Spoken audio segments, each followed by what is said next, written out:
after the Red Hawks three-game or three-set win over Buffalo Bulls. Coach, just give us your thoughts on the match, and we'll open it up for some questions. You know, it was so fun to be back at home. I heard a couple of our young women saying it seems like it's been 12 years and not just under 12 months. They were so excited to play in front of whoever could make it today. And I thought we might have a couple jump over the net, but we settled in and set one and then took control with a lot of good defense and passing. And really, really nice to see such a diversity of attack percentages, but all on the high end. I mean, it's really nice to be able to have the firepower from a lot of different zones on the net. So very happy with the start. Yeah, the first couple of minutes of that match seemed to be played kind of what I expected. You know, it wasn't, great on either side, but you got into a rhythm, and I say a rhythm in that you were in system, and you were switching up timing and touches and the speed of hits, and everything seemed to start to fall together for you about midway through that first set. Yes, and I give the credit, Morgan Seaman. I thought she played a really great match, not just offensively but defensively, and some super decisions to where especially our left sides could have a lot of choices, and Allison and Gabby both mixed their shots up, which made a huge difference in how we kept their defense off balance. They're a team that works hard, and I think they're as young or younger than we are in some positions, but they'll come back tomorrow ready to go, and we're going to have to do the same thing. 750 wins, Coach. Congratulations. I mean, that's a great accomplishment, for you, but speaks well of the program and what you've built here at Miami. Well, thank you. Honestly, that was a surprise tonight. Been thinking many other different things, and just want to give a shout out to all the alums out there that have earned so many wins, and most importantly, my amazing assistant coaches, not certainly Tanya and Mike, who are here now, and so many of them that I could hug every time I see them. But it's been a great run with a lot of great people, so thank you for that. But you were really able to control the tempo of this match from start to finish tonight.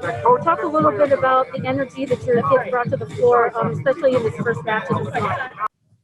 Yeah, I thought the energy was really good in terms of what we're preaching to all the time with defenders, the defenders, passers, the passers, our block, talking with each other. And I was really pleased with how well our block did and how hard our younger middles are working. They both did a nice job tonight, and they're still trying to get into the college pace, but I'll tell you, they're doing a super job for the short time that we've had with them. Just the serving oftentimes kept us going. We fell into sync a little bit sooner than we did in our exhibition match. And the bench, the kids that aren't in, they absolutely pull for their teammates on the end line. And that, when you can't have your normal crowd, that energy from the bench just pours out onto the floor. And so I'm really proud of the competitiveness that our team has. Lisa Dankovich is standing off to my side here. She does the games with me, of course, a longtime assistant coach for you. And she was talking about the serving of the Red Hawks tonight and how the pace of that serve, you got several points on overpasses, and, just the pace of the serve and the way that you were serving was just high quality. Yes, well, thank you. That's a huge compliment to the girls. And we've worked really hard on serving. I think it's something that in the past we haven't been as strong at, and we're trying to change that. And they're buying into change. And if you can buy into change and stretch your comfort zone a little bit, I don't think there's any ceiling to how high you can go. So I have to credit the team for working so hard at that. Thanks for noticing. Obviously, everything this year is a lot different, but you get to play Buffalo 2 nights in a row. Talk about this turnaround time tonight as you get ready to take them on again tomorrow. Yeah, it's going to be what it is all year, right? The nice thing is we don't have 2 different scouting reports, and we're going to see what each team can change or do better with, and we know each other a little better now. It's so exciting to actually have film on each other because that hasn't happened in a long time. So I don't think it's going to be too difficult because we're not preparing for a new opponent, but we have to go in and find one thing we can each be better with by tomorrow so that we don't take a court complacent or satisfied, because I think every winner has to fight that. And every loser naturally is going to come back and just ready to really give more. So we want to make sure we can have a good standoff and pick up momentum and get it early in the match again. I think that's going to be very key.